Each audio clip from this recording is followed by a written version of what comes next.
Joining us now, Denver Riggleman. Denver is the Republican candidate for Congress in the 5th District in Virginia. That's the central to Southside Virginia area. It's a bigger district than New Jersey landmass, one of the biggest in the Mid-Atlantic.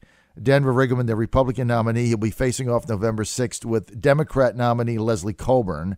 I have Denver as the favorite here, but he's still running hard, and we believe he is going to win. He won the nomination at a mini convention a few months ago to replace the retiring Tom Garrett.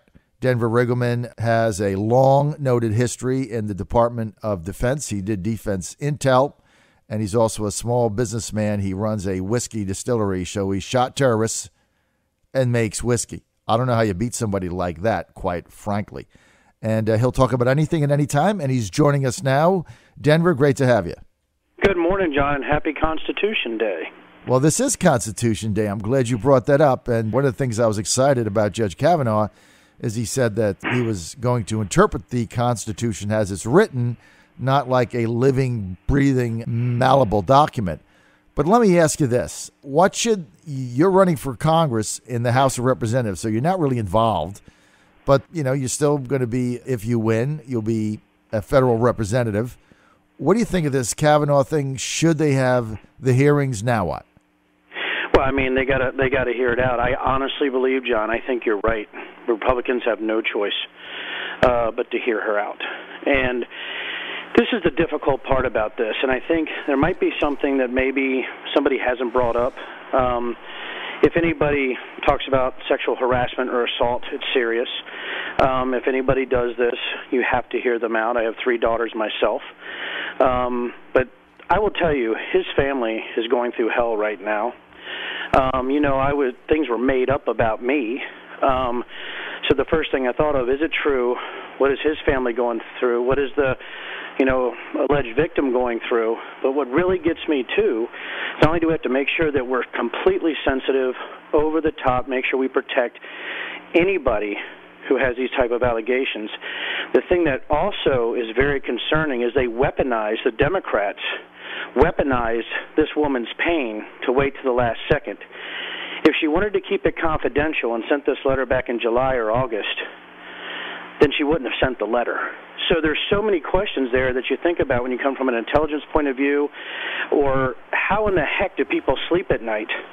Having that letter in their hand the whole time about Judge Kavanaugh, and then giving her 2 to 3 months to go through even more pain, and then using it as a weapon. And I think when you have both sides, this is why I'm running, is because of these political shenanigans, and there really is, and it's a word I don't think that's used enough right now. Doesn't it seem like, John, there's almost sort of evil starting to flow through anybody's agendas?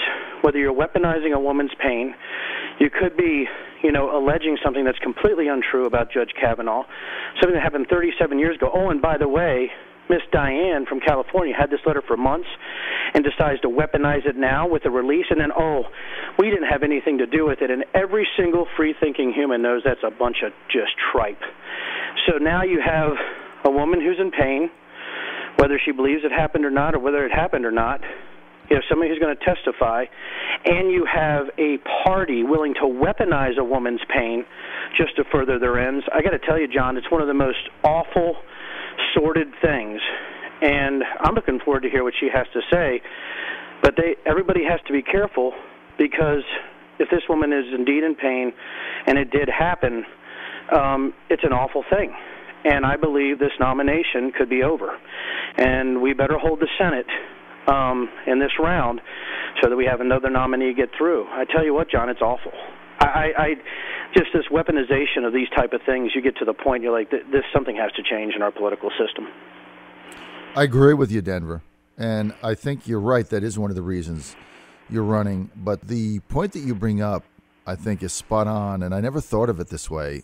I kind of got around the edges on it, so thanks for gelling it for us. Dianne Feinstein had this letter back in July. I mean, if this was a concern, she should have brought it up in July immediately, right? If she was that worried about a woman's pain, she wouldn't wait till this week. Yeah. And that is what's just vile. Right. And it's vile. It's so vile. And I don't think anybody's looking at it this way.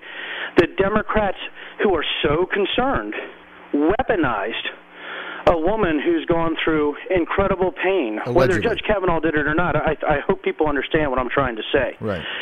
Regardless if it's true or false, they weaponized it. Right. And wow, right? And here's a man with 2 daughters and a wife, right? Daughters and a wife, like me, right, who has to listen to this vileness. And if he's innocent, there is no amount of apology that can regain that character assassination. If he did something and doesn't remember, which is also possible, or has some hazy memory of it, maybe it's true, maybe it's not. But then it becomes her word against his 37 years ago. This is when they were 17 and 15, is that correct? So now you're weaponizing a 15-year-old girl. This is really what it is. You're weaponizing that emotional pain, waiting months to do it, allowing her to swing on a vine, right, with nowhere to go. And that's why last night, John, you know Christine is a distiller, and she is even like, wow, this woman writes a letter 3.5 months ago, and they give her all that time for that pain, and then they weaponize it right before. There is so much badness here, John. It's hard for me to get my arms around it, why there has to be a complete purge in Congress. It's just unbelievable. Unbelievable. No, Denver Riggleman, what you're saying is very insightful here. The fact that Feinstein didn't even utilize this in her questioning or didn't bring it out. And if they had brought it out in July, then it would have been flushed out. But it's like they waited until the last possible moment because their strategy is to derail the nomination, exclude anybody else, and let the clock run out. Right? They destroyed 2 lives, to let 2 the clock families, run out, so that they can let the clock run out. That is what they did. Yeah. And I guess that's maybe something people haven't looked at. I'm like, why is anybody saying, and you could see the reporters when I asked the question. We had this idiot on last night from California, this Republican congresswoman, right? Oh, she wanted to be quiet about it, and she was forced to come out. No, she wasn't. She wrote a letter in July. Mm-hmm. She wasn't forced to come out. Mm-hmm. That's a lie. Mm-hmm. It's just, it's almost like they use language as some kind of bizarre manipulative tactic to make sure that everybody else is sort of in the fog. And I would love to go one-on-one with some of these people, because what happens when you talk to somebody who has to be insightful and actually deals in the real world, all of a sudden they get their mouth starts to get weirded out. They can't talk right. They start to stumble. They rip out letters in the middle of a debate because they don't know what to do. You have all these things. They have no ability to actually deal in the world of facts. So we're dealing against realism and rationality and fantasy. And hey, Republicans are doing it too. And that's what I'm scratching my head, like there's nobody out there smart enough to say, yeah, this is awful, this is evil, but you waited 3.5 months, so you destroyed 2 families? That's what you do as a Democrat? Mm. And then you go up there and have this tripe that she wanted to keep it quiet. She didn't. She was calling for help if she sent the letter back in July. Mm-hmm. That was back in July. So she didn't want it confidential. Eventually this was going to come out. And she was going through therapy. She probably had somebody say, you have to get it out. She probably did this months before when this was starting to happen. By the way, I don't know if this election was final, John, in July, was it? Mm-hmm. Mm-hmm. For the nominee. So this is a planned attack regardless if she's been assaulted or not. I mean, there's so many layers of awfulness here that I hope the American people see through. Not only having empathy or sympathy for an alleged victim and wanting to say, my God, but also sympathy for a family who just got weaponized against, whether it's true or false. My goodness. Sorry if I'm a little passionate about it this morning. This is not a politician thing. This is somebody who knows that the press won't vet, who knows that they'll absolutely manipulate the language to make it look worse for one side or the other. And I think that's another thing that I'm just tired of. Ask the right questions.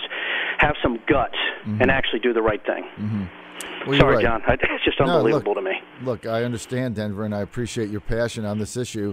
And it's very interesting. This really should have come out in July. Instead, Feinstein sent the letter to the FBI, who did nothing with it, and said, they think about that. The FBI just did not. They basically said they're not interested. They said he's already been vetted, and we've already gone over everything, and we have nothing to do with this. So the FBI decided to do nothing, and so that was that.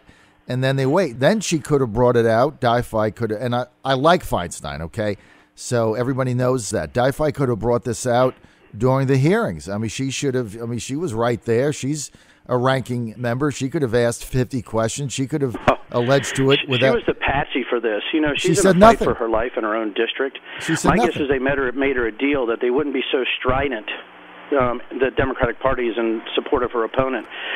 I bet you somebody came to her and said, hey, listen, here's what we're going to do, Diane. We're not going to go after you as hard, to replace you in Congress, even in our own party.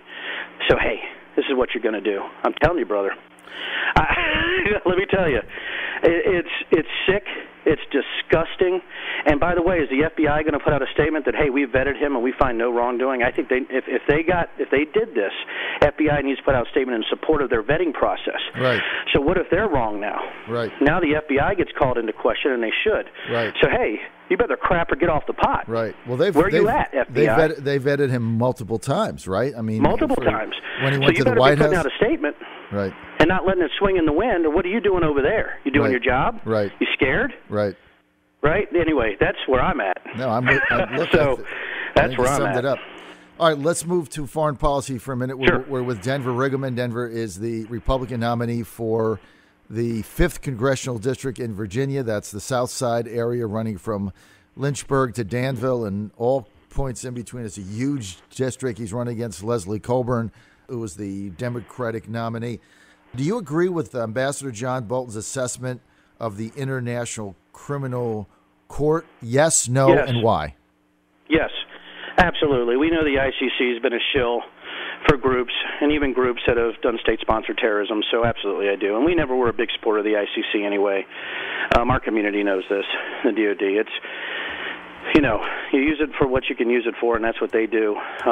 It's a kangaroo court. So, yeah, I agree with John Bolton completely. All right, let's go to the Yemeni situation. Sure. General Mattis going to the UAE last week in order to try to figure out what mistakes have been made in the Saudi bombings where young children and women have been killed. They bombed a school bus inadvertently. All those children did want to market these are with U.S. bombs made by the U.S. U.S. is there supporting the Emirates Saudi coalition against the Houthis in the civil war. 50,000 people estimated have died in this civil war, many people starving. I saw a report today that parents were cooking leaves off trees to feed their children. This is a horrific situation. The U.S. is there backing, training Saudi pilots, refueling them in the air. If Denver Riggleman is in Congress, are you going to call for anything here or just let this thing go on unabated? What is your position on it? Well, my position is this. I've done some pretty crazy things in my life, and process saves lives. And I think if General Mattis went to UAE, or he went to the mission planning cells, and I'm going to tell you this, I know this sounds, listen, we know that it's not the fault of the United States that Iran is state-sponsoring terrorism with the Houthis. That's just, and that Iran is backing them. And when you have a bully, you don't let him continue to take ground and to hurt people. You have to stop them. However, if you do stop a bully, you don't want to hit the people to the left or right, John? You just want to hit the bully. So what happens is I got a feeling that, and I got a feeling General Mattis and some other groups of people went to the mission planning cells. When I was mission planning bombing runs, we have to have an attorney with us. We have specific types of software and analysis to look at collateral damage. And my guess is that General Mattis has went in there and ripped a new one. Hey, we know Iran are bad guys. We get it. But if you guys don't straighten your stuff up, we're going to pull support. And that means we're going to send in mission planners to make sure that you have attorneys beside you. And I don't know if you knew this or not. And when we're in wartime, we have attorneys there to vet our plans to make sure we don't hit hospitals, to make sure our frag patterns aren't too big. I don't know if you knew this. And what you have is you have a mission planning cell process where they're not vetting their targets. They're not putting out correct control coordinates. They're not doing the things they need to do. So it really is, sadly, a training issue. And process saves lives. And my guess is the United States is like, you will use our process to save lives, or we will pull support. And my guess is something like that is going down. And I would actually be completely supportive of that. If you guys can't mission plan properly and you guys are killing civilians, then you need to get your act together or we're pulling support because this is wrong. We'll have to do something else against Iran, but you're not going to be killing civilians because you guys don't have the expertise or the ability, right, or the compassion to make sure that you mitigate your collateral damage, and that you actually authorize your targets, but you validate your targets based on a very comprehensive process through data. And I think that's what's going on over there. Right, and I think what General Mattis said, as I understand it, and I'm paraphrasing him, I'm not looking at the direct quotation, but he said that 2 times. He said, look, our U.S. backing of the coalition, U.S. support is not unconditional, right? There are, damn right. It's conditional to certain things, and I think what you laid out is probably one of the messages that Mattis sends down. We'll see how this plays out. Denver Riggleman, we'll see you next week. Hey, you got to get me. Thank you, John. You got to get me to your distillery to do a show. Text me a date this week. You got it, and you know I will, and that is my fault. I dropped the ball on that, and I won't. Okay. I should come there on Friday. Check yes, it you out. should. Friday when it's not raining. John so Fredericks. We'll make sure that happens.